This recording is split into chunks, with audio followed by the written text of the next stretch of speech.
One of my favourite things about the spring is how you're actually able to fish for and catch the carp. You can use very simple tactics, and you know, as long as you apply them right, you can score really well. You know, I'm not saying carp are easy to catch in the spring, but they're certainly easier to catch in the spring than they are a lot of the time. And if you follow a few simple rules, they can appear on some days to be quite easy to catch. The first thing to consider, as always, is location. And when you come into the spring, the fish are going to be waking up and they're going to give their location away much easier. They're also going to start to use much more of the lake than they have been throughout the winter. So if you've got keen eyes and you're watching, you're up early, going to bed late, you will be able to see fish. And once you find the fish, the tactics you need to use, like I've said, can be very simple.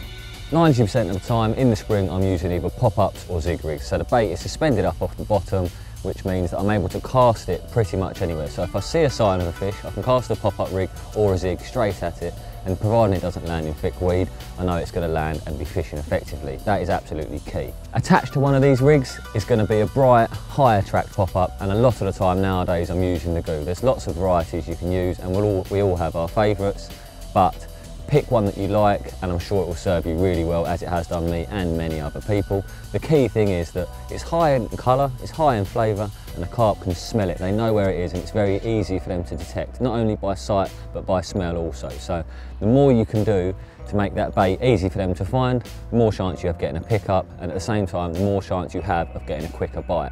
In previous years, I've used the squid Goo a hell of a lot, but this year we've got one of the new Goos, and that is a buttercorn, and it smells absolutely wonderful. You know, as soon as I smell it, I just thought that is going to work. And since January, I've been using that quite a lot, and I've caught a fair few fish on it. Not loads, but the lake I'm fishing, it's been very slow. You know, it hasn't quite woken up yet.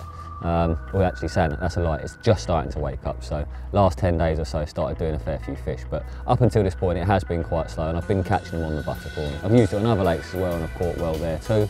And the nice thing about it, one of the things which will appeal to more people, is that it's white in colour. So people have been wanting that for a long time, and now you've got it. There's 2 white ones in the range now, but the good thing about that is you can add it to a bait and it isn't going to change the colour. That's one of the best things about it. But on top of that, the carp seem to love it, and it's a joy to use because it smells absolutely glorious.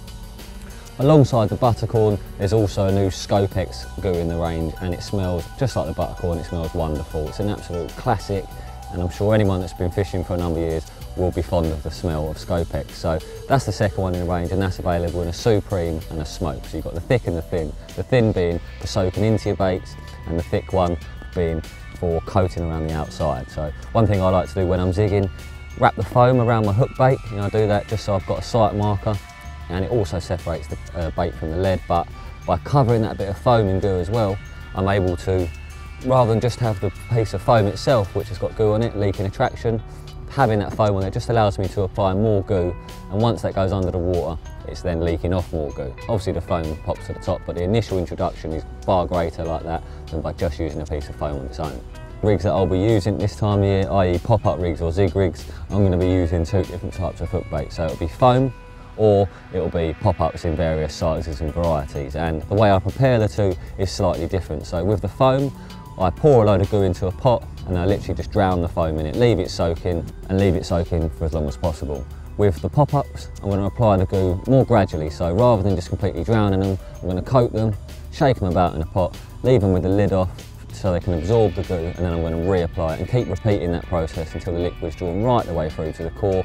And what that means is when it goes out into the lake, because the flavour has completely soaked into the bait, that hook bait's going to be out there working harder for you for longer, so you can leave the rod out for longer periods of time, knowing that it's still going to work very effectively.